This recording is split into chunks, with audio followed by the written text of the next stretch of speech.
Good morning. Good morning, good morning, good morning. Good morning, everyone. Welcome to Sunday morning mindful practice. Whether you're joining live or watching this later, I hope you're having an amazing day. It is absolutely beautiful here, which just has this beautiful energy to it, right? That spring is coming, sense of hopefulness.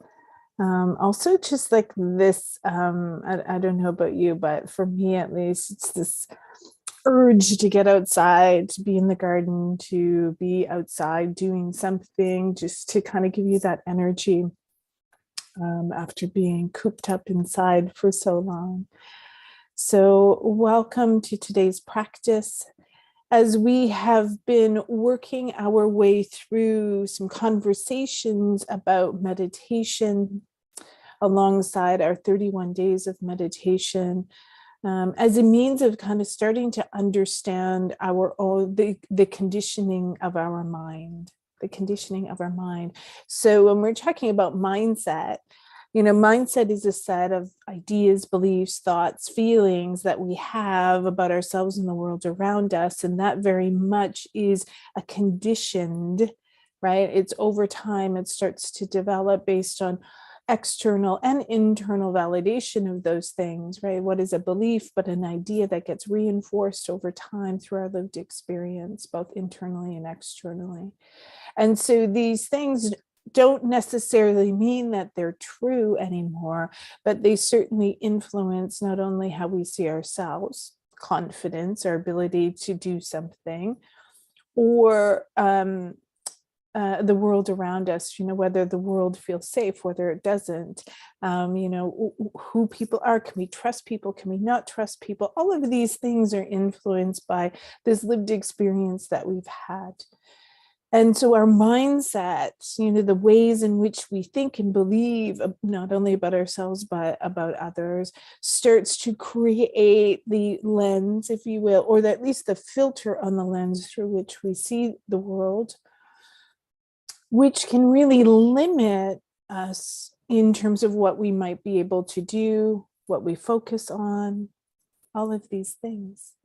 And so when we're about to try to do something new, as an example, right, the ideas and the thoughts and the beliefs that we have about ourselves start to play a role in our own capacity to do that very thing. So even though like New Year's resolutions is a great example of this, we've probably all been there, whether you still do it or not. But think about, January 1st, setting this intention for ourselves, this goal that we have in mind. And then the first couple of weeks of January, there's a lot of buildup. There's a lot of energy because we're kind of pumped up for doing this new thing. And then there's this point of time that hits around the second week, third week, where we start that energy starts to wane, to go down. And yet now we're the grit, our inner grit, has to take shape, right? Our discipline in maintaining, getting us through that next couple of weeks, which is really hard, in order for a habit to be established, and then we can then regain some momentum. But there's this third and fourth week where lots of people will fall off their goals. Why is that?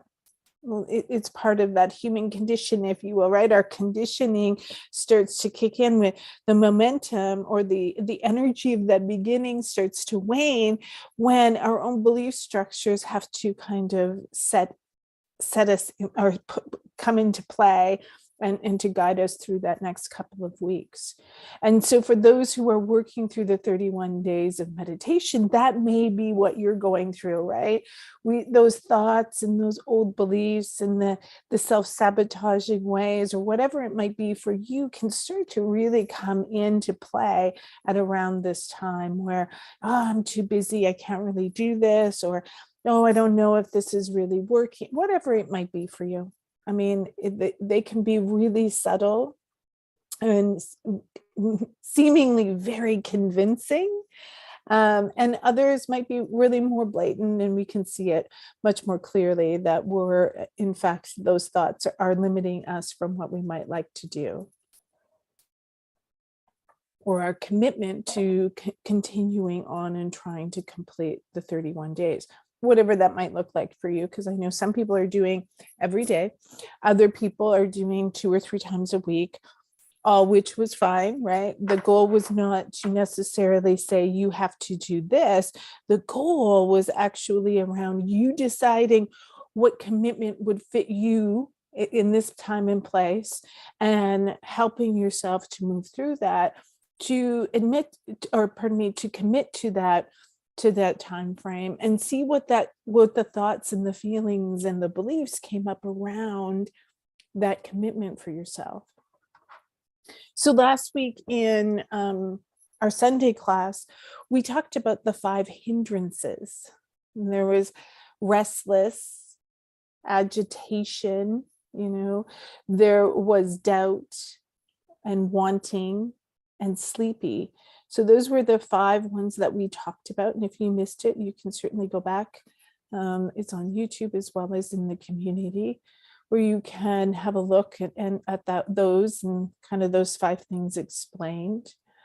And today what I wanted to talk about, of course, those are really important to start to recognize those hindrances, right? Those things that stop us, the ways in which those thoughts and feelings and belief structures can start to play in through doubt, through sleepiness, restlessness, agitation, and the wanting, the grasping for something. But in this case today, we want to talk about anchors. And anchors can be a variety of things, and we'll talk about a few of the more common ones. But a meditation anchor serves to stabilize your thoughts when your mind starts to wander during the meditation. So, our goal, if you will, if I can use that word, our goal is to find, as we've been practicing in these sessions, creating a space for this natural presence to, our loving awareness to be, for us, if you will, for the I in our mind to be in loving awareness, and then to allow that loving awareness to expand to this boundless energy. And so in order to do that, at least at the beginning, we need to learn how to train the mind to not be so chattery, the monkey mind. And part of what we do, excuse me, is to, pardon me,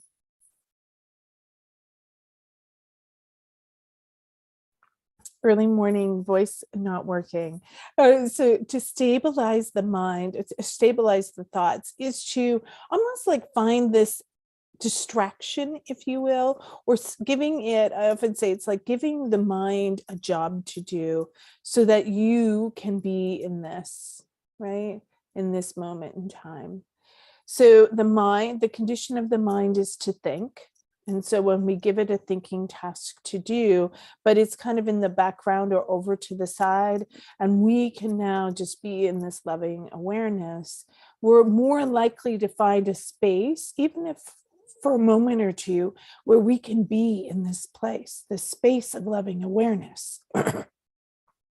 And so when we think about what an anchor is, the pardon me, the one that we hear about and we've practiced as well many times is breath.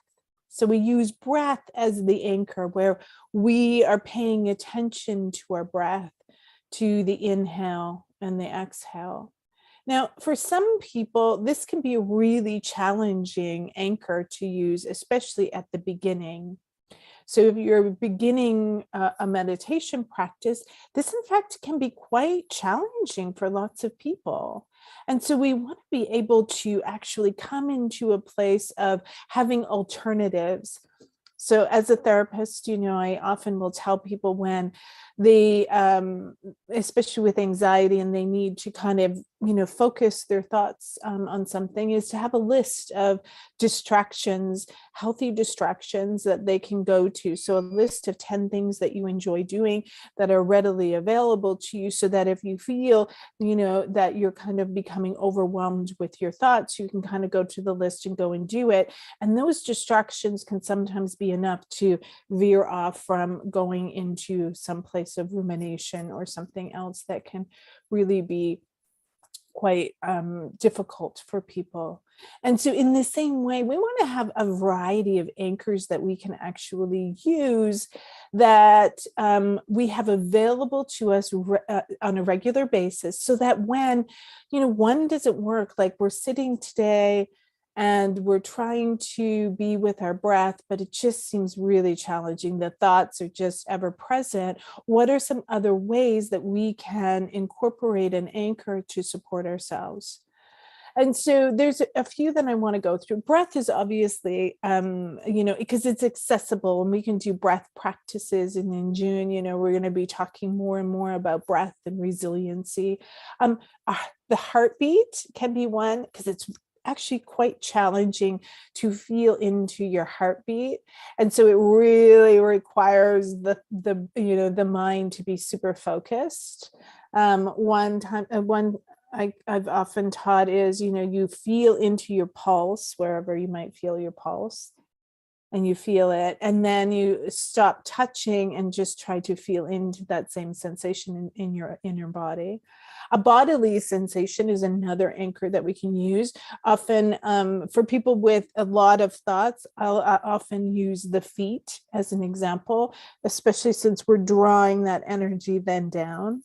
Movement, of course, can be a beautiful one. I mean, this is truly what vinyasa yoga is, where we're flowing with our breath, and we're really kind of being in the moment. Tai Chi or Qigong is also other ones where we're doing very slow, methodical movements in order to kind of be in the moment, but also create that space again. Okay, sound is another one.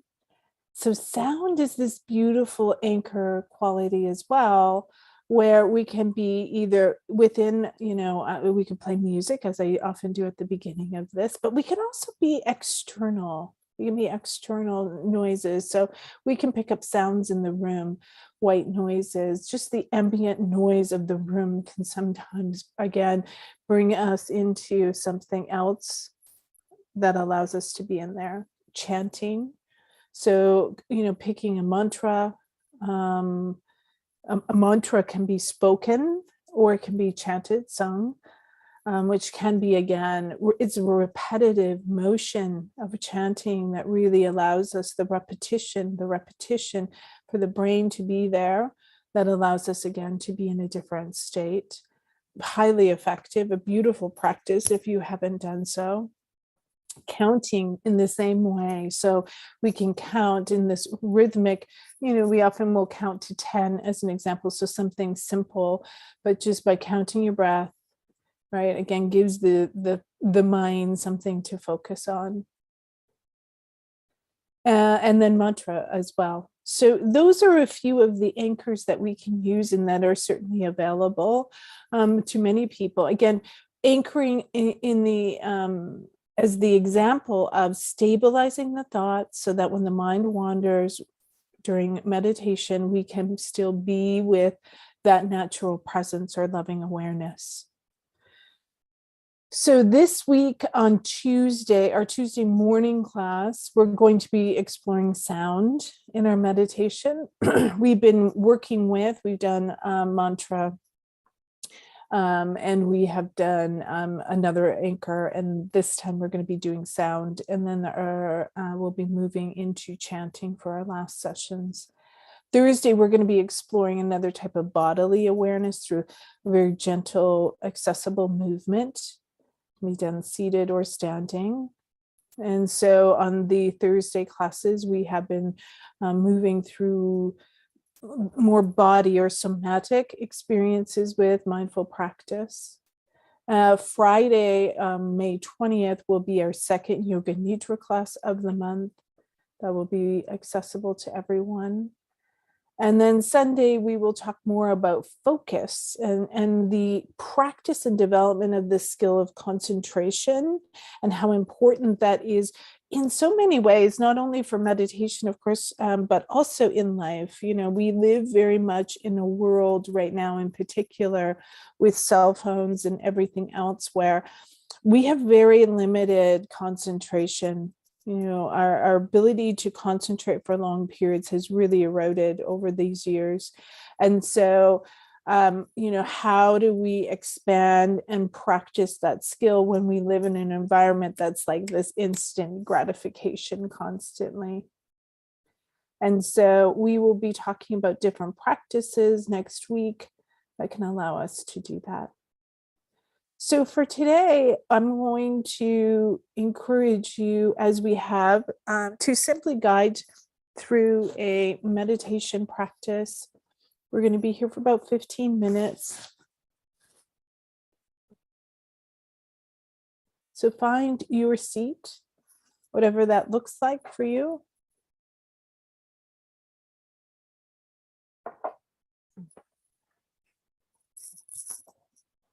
Finding your comfortable seat, making sure as we just check in with the body before we close our eyes and enter our inner world, of just making sure that we're comfortable, that we can be here for the next 15 minutes with some sense of ease in our body. And then beginning to, you can take your hands can be on heart and belly, your hands can be in your lap. Traditionally, we would have hands up, palms up in the morning, as we allow ourselves to take in the energy of the room, of the space, more receiving. We have a strong back here, using the skeleton of our body to support us. Quickly scanning the front of the body, releasing your belly, your shoulders, your jaw.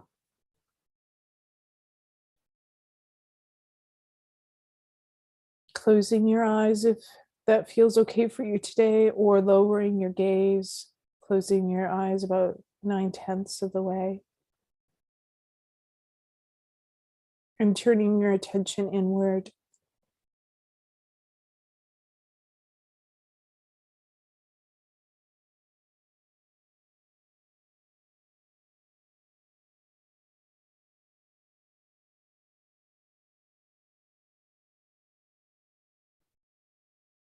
Begin to bring your awareness to your breath.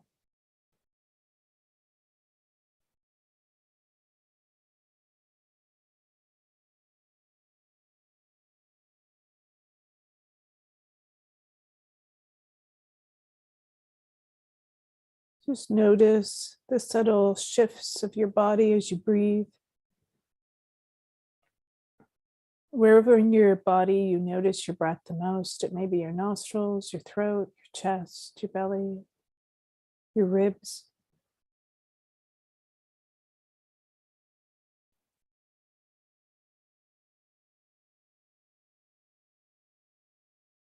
Whatever you notice, just being with that slight movement, the shifts as you sense the inhale versus the exhale. How does it feel different?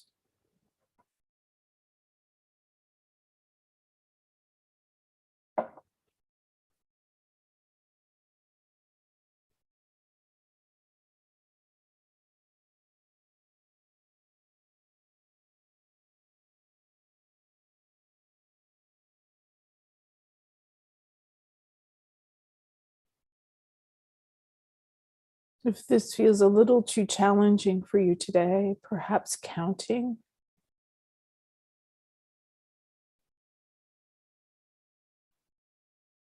Inhale 1, Exhale 1. Inhale 2. Exhale 2.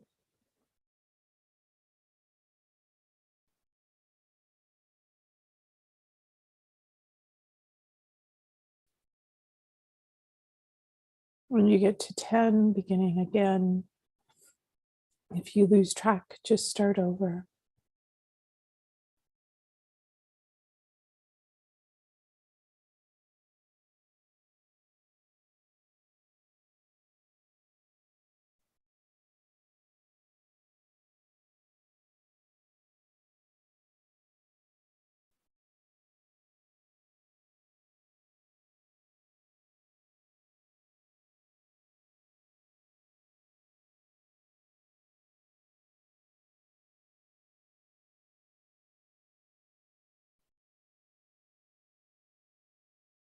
As your mind wanders, as it will, just bringing it back to this bodily sensation, to the gentle movement of your breath.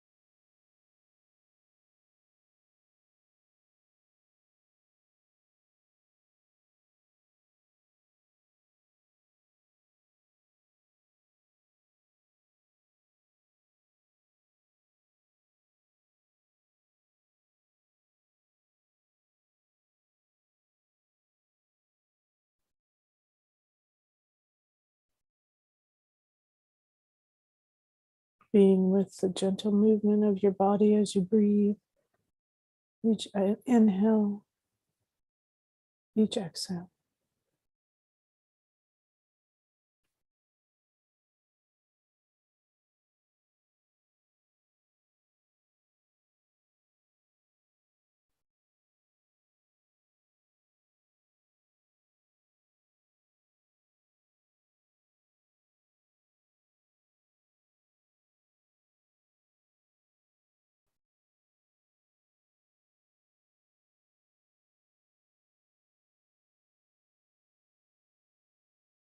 Grounding mind, grounding body, allowing the heart to be in a space of loving awareness.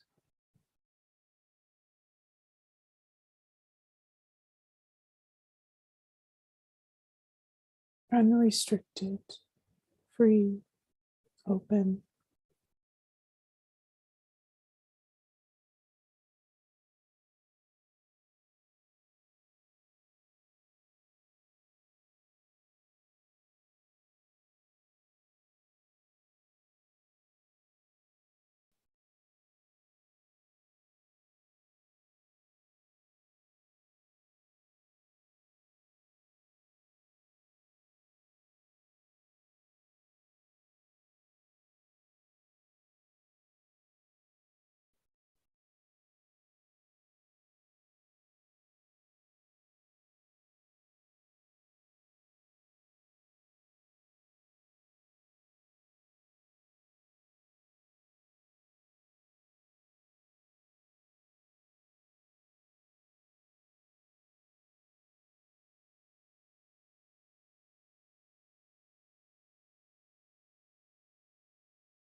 As the mind wanders, bringing it back.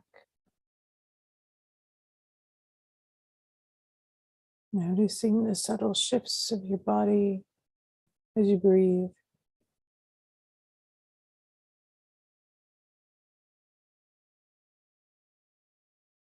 Inhale 1, exhale 1.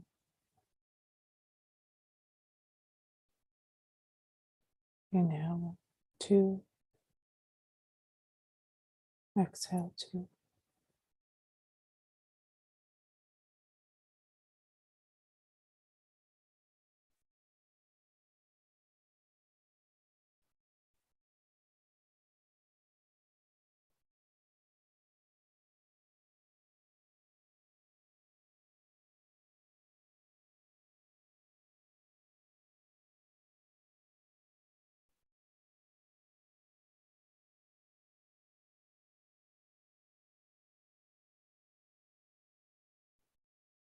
Allowing more space for this emptiness, our heart,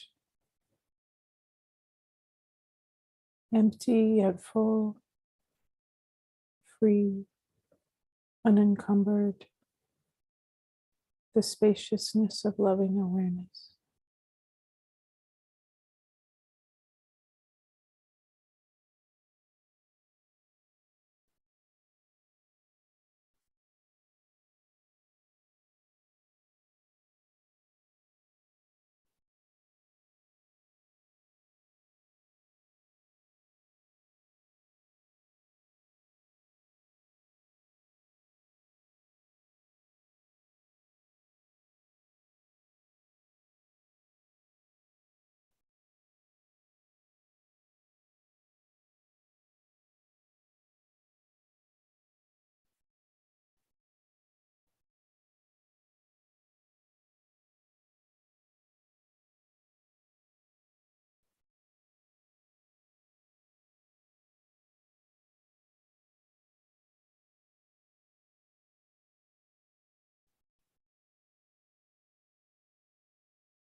As you notice your breath, start to notice the rest of your body.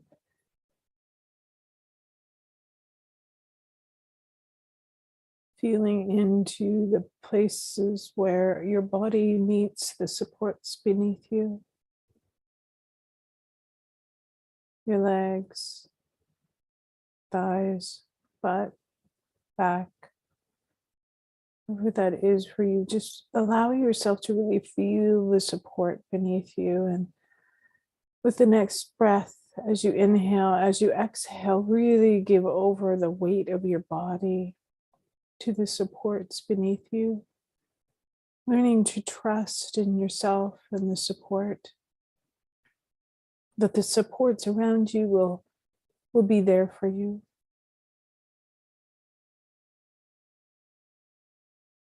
Feeling into what it feels like in your body to relax, to release the hold that you have in maintaining your own structure, but instead allowing yourself to surrender to the support.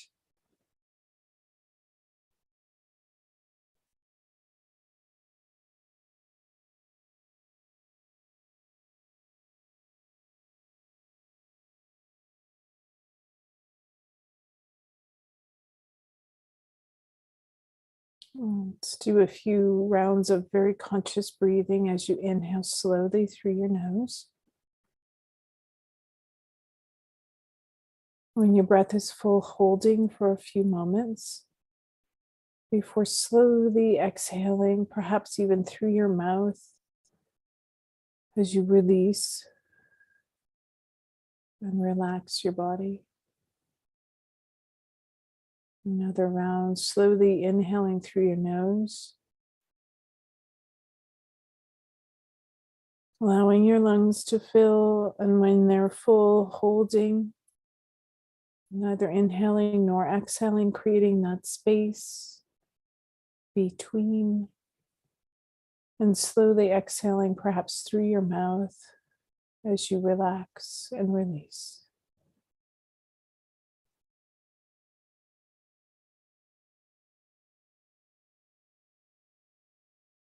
Starting to take in the sounds of the room around you, noticing where you are once again, space and time. Perhaps before opening your eyes and returning, is setting an intention for yourself, for today, for this week.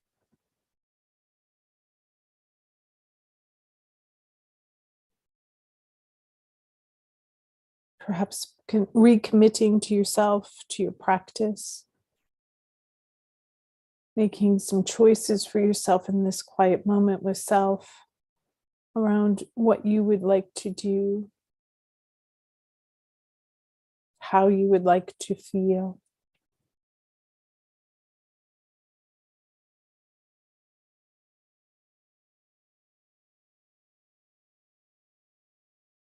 And as I've been encouraging, perhaps even after this practice, taking a few moments to journal, to be with yourself for another few more moments. And when you're ready, returning to the room, opening your eyes.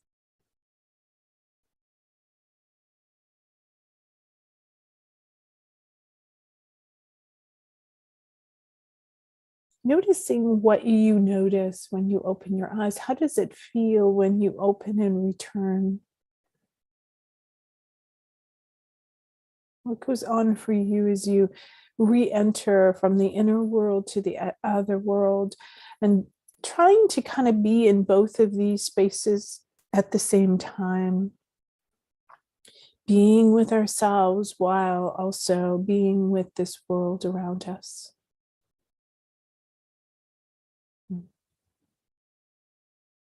Remaining connected to how we're feeling and what's going on for us while we walk through this day.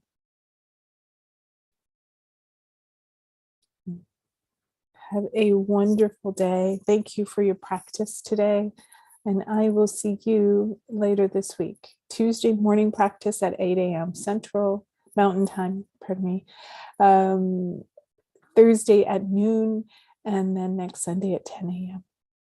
And Friday, our Yoga Nidra class will be at 7 p.m. Mountain Time. And all of the links are, of course, on the website, Mindful Healing Space, as well as on Facebook, and also in, of course, our community. If you don't belong to the community, we hope you will join.